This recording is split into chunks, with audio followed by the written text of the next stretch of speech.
Imagine walking into a hospital, trusting your doctor to save your life, only to find out he's the reason you're dying. Not because of a mistake. Not because of a rare complication. But because your life meant nothing more to him than a passing thrill, another experiment. Meet Dr. Michael Swango. Charming, educated, and deadly. With a stethoscope in one hand and poison in the other. He didn't lurk in alleyways. He didn't hide behind a mask. He wore a white coat. He looked you in the eye. He asked about your pain, and then ended it permanently. Before we dive into this disturbing tale, make sure to subscribe for more chilling true crime stories that will haunt your nights. They called him Dr. Death. He was a man trusted with life, entrusted by society with the responsibility to heal, to comfort, and to save. He wore the white coat that symbolized hope, and carried the tools of the trade that could alleviate suffering. But beneath that mask of professionalism, behind the smiles and the gentle bedside manner, lurked something far darker. He had the power to heal, but instead he chose to kill. His stethoscope wasn't a symbol of care, it was the tool of his deception, the instrument of death he wielded with chilling precision. A doctor whose medical license became not just a means of saving lives, but a license to murder. His hands, once used for examination, were now stained with the poison he used to end lives. He operated across states, moved between hospitals, and never raised suspicion long enough to be caught, until it was too late.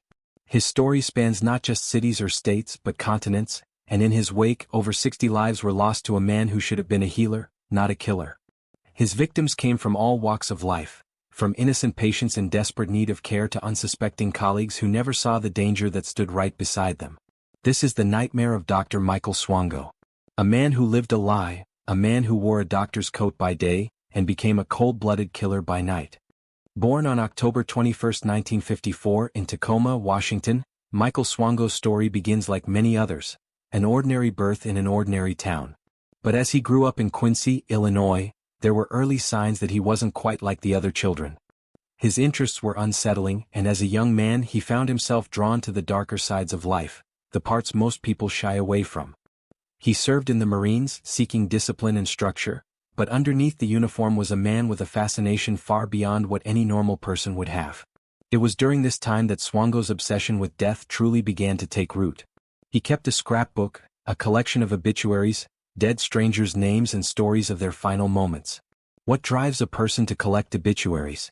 What compels someone to focus so intently on death, to keep a record of others' final hours, as if it were a hobby or a secret obsession? His interest in death became more than just academic. It was as if he saw life and death as a game, a mystery to be solved. But this wasn't the type of fascination that leads someone into research or pathology. No, this was something much darker, something more personal. Eventually, Swango's desire for knowledge led him to Southern Illinois University School of Medicine, where he entered with dreams of becoming a respected doctor. But there was something amiss even in his early days as a medical student. His classmates noted his neglect of patients, his cold indifference to their suffering. Could it be that his lack of empathy was simply a flaw, or was there something more sinister at play? There were stories of him lingering over patients, showing no empathy, and walking away while their conditions worsened. Despite these red flags, he graduated. How could someone so indifferent to human life go on to become a doctor, a position of such trust? Swango's journey led him to Ohio State University Medical Center in the early 1980s, where his true nature would begin to reveal itself in the most horrific of ways. Between 1983 and 1984, a strange pattern began to emerge. Patients who had once been stable suddenly began coding, their hearts stopping unexpectedly. Was this merely a coincidence, or was something far more calculated happening behind the scenes? The hospital staff was bewildered. What was causing these rapid, unexplained deaths? Nurses who had been working closely with Swango began to notice something even more chilling. They had seen him giving injections to these patients just before they collapsed. Could this be the moment they first realized the truth? But it didn't stop there. The whispers began to spread. Could Swango be involved in these deaths? How could so many healthy patients just die one after the other without any clear explanation? Could one man really be responsible for all these deaths, or was there something more sinister at play, something no one was willing to confront? One name stands out among the victims of these early years: Ruth and Cindy McClure, a 19-year-old woman who was treated by Swango. She became violently ill shortly after receiving treatment under his care, her symptoms worsening until she was hospitalized and ultimately succumbed to whatever poison was coursing through her veins. But Ruthin was far from the only one. There were others, their names buried in hospital records that were so poorly kept they might never be known. The victims were numerous, some confirmed, others suspected, but the common thread was always the same: Swango. Could this man have already taken so many lives before anyone even realized what was happening? Despite numerous complaints and growing suspicions, the university took no action. Why would the institution allow such a powerful pattern of suspicion to go unaddressed? Instead of investigating, they allowed him to quietly resign, slipping away from Ohio State University Medical Center without facing any consequences. Was it incompetence, or was there something darker at play within the walls of the institution itself? No one spoke of it, and he was allowed to vanish without a trace. It was as if the university had decided to sweep the whole thing under the rug, not realizing they had just let a monster walk free. After his departure from Ohio State University Medical Center, where the whispers of his involvement in mysterious deaths still echoed, Michael Swango somehow managed to move forward with his life, a life that seemed to be cloaked in shadows no one could fully see. In 1985 he took on a new role, a seemingly innocent one, a paramedic. With his background now stained by suspicion and the ever-growing shadow of his past, how could someone like him ever be trusted with the responsibility of saving lives? But what choice did the system have? What was it that allowed a man with such a tainted history to slip through the cracks again, over and over? As a paramedic, Swango's new colleagues had no idea of the monster they were about to work beside. In a setting meant to save lives, it didn't take long for disaster to strike. His fellow EMS workers who had once seen him as a colleague, began to suffer an unsettling string of violent illnesses. It started with something small, a wave of nausea, a headache, but soon the symptoms worsened dramatically. The violent vomiting, the blood, the strange dizziness, all of it pointing in one horrific direction. The poisonings had begun again, only this time the victims were fellow paramedics, those who had trusted him with their lives. Was he so bold now, so brazen that he didn't care who he hurt, even people who had once been his allies? Could he have become so numb to death that it no longer mattered who the poison touched? One victim, Ron Loescher, became the first confirmed person to fall victim to this new wave of Swango's crimes. After eating food that Swango had brought in, Ron's body reacted violently. He began vomiting blood, his body rapidly succumbing to the toxic assault. Was it a twisted coincidence, or did Swango deliberately bring in that food, knowing the poison it contained would strike at just the right moment? Ron's life was shattered and he would never recover from the attack. But Ron was not the only one. How many other EMS staff members fell victim to Swango's deadly concoctions, poisoned with arsenic and other deadly substances, their health ruined at the hands of the very person who was supposed to save them? The number of his victims would remain a mystery, lost to time and to Swango's insidious methods. Despite the overwhelming evidence pointing to him, Swango was arrested in 1985, convicted of battery and sentenced to 5 years in prison. But prison wouldn't hold him for long. He only served 2 years, a mere blip in a life filled with so much destruction. And when he was released, he did the unthinkable. He returned to the one place where he was once trusted, where he had once been allowed to practice medicine. He got his medical license back. How could this happen? How could a man with such a dark history, with so many red flags, be allowed to practice again? Was the system so broken that no one even cared to stop him? His return to the world of medicine seemed inevitable, and yet it was also a horrifying reminder that he had already gotten away with so much. What kind of monster was he now, one who had tasted blood and still craved more? And what did this mean for the future patients who would unknowingly walk into his path?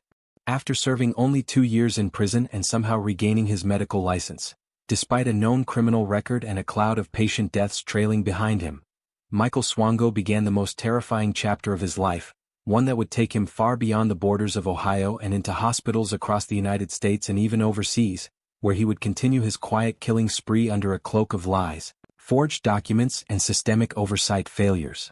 He reinvented himself, again and again, manipulating the very institutions meant to protect the vulnerable.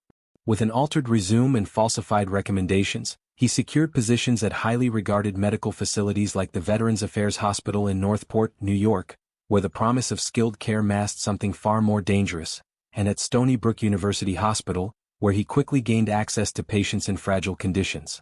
He even found employment in Sioux Falls, South Dakota, slipping through hiring processes that never exposed his criminal background, an oversight that would cost more lives.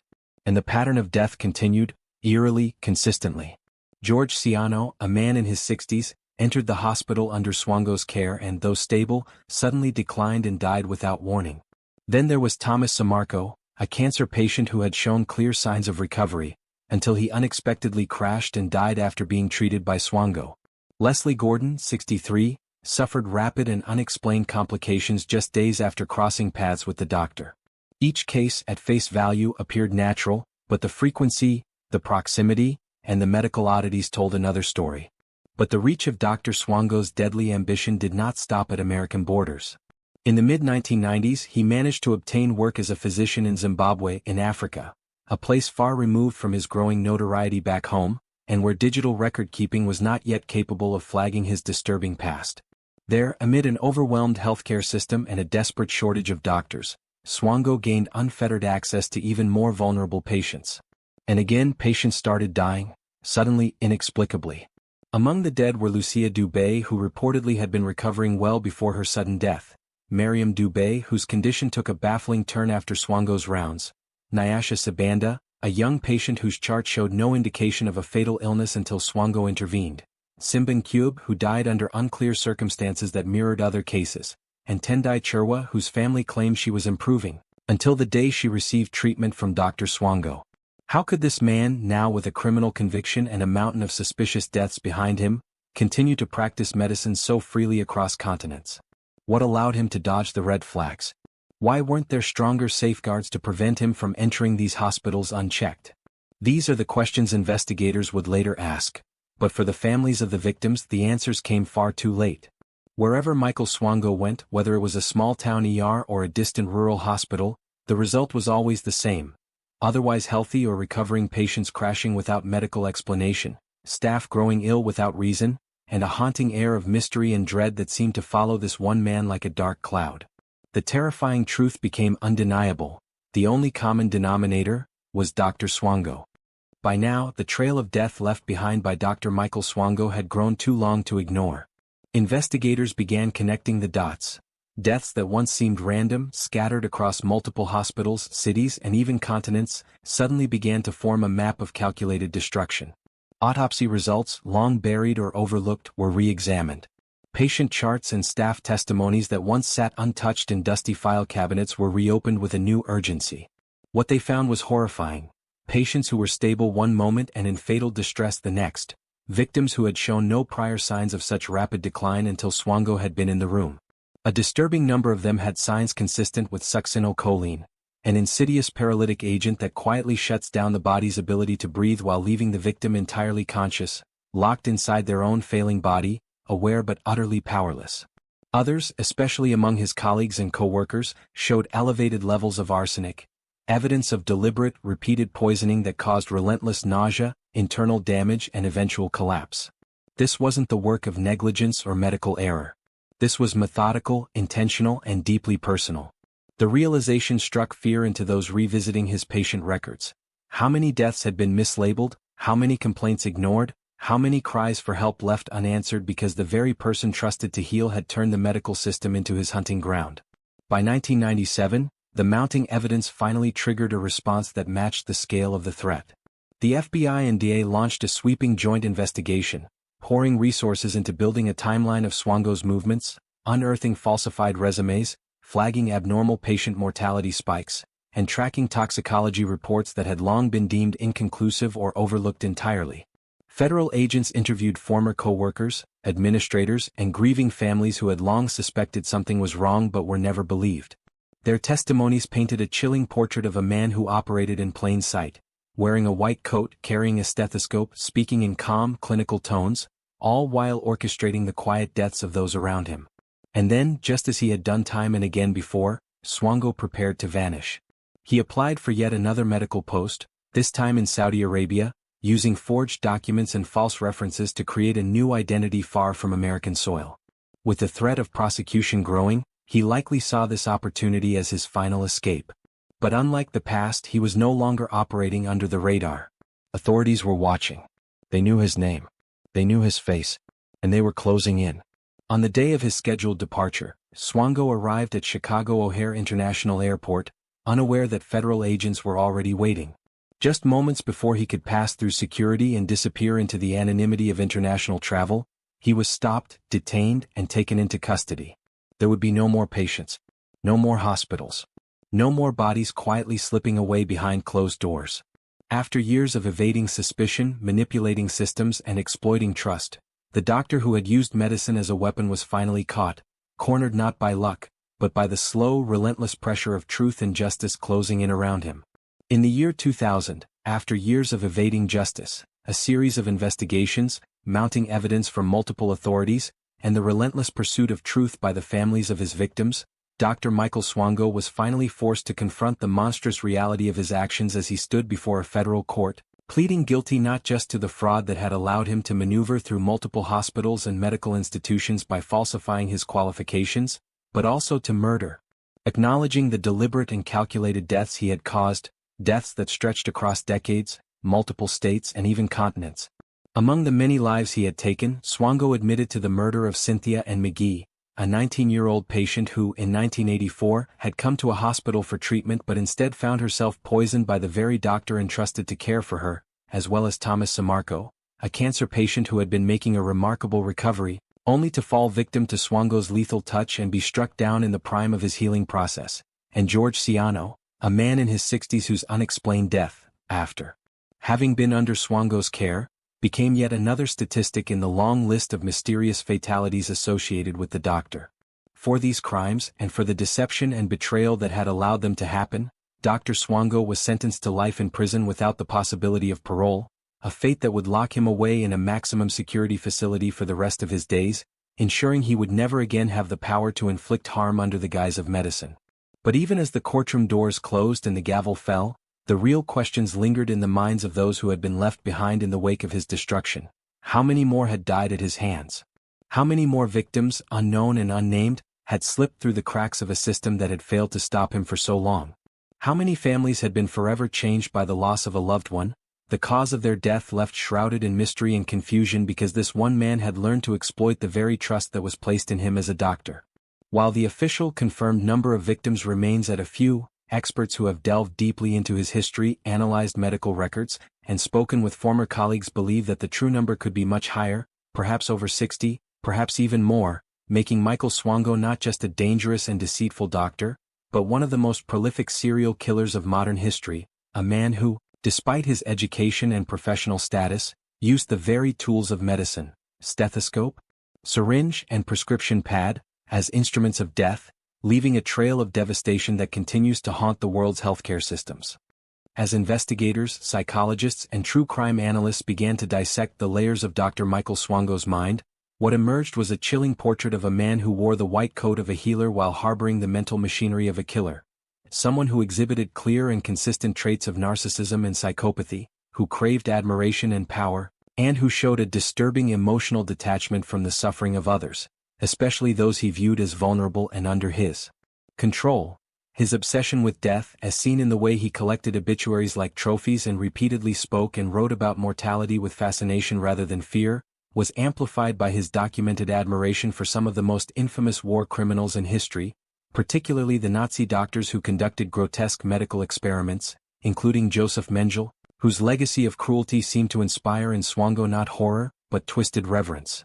He didn't see medicine as a calling to save lives, but rather as a stage upon which he could play God, a phrase he used with alarming frequency in letters to his girlfriend where he detailed his pleasure in deciding who would live and who would die, and in those private writings he revealed a dark desire not rooted in mercy, but in domination, a desire to orchestrate suffering like a conductor guiding an orchestra of pain and silence, asserting control not for justice or relief but for the sheer thrill of it.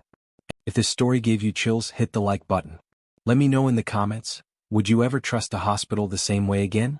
And don't forget to subscribe for more terrifying real-life stories.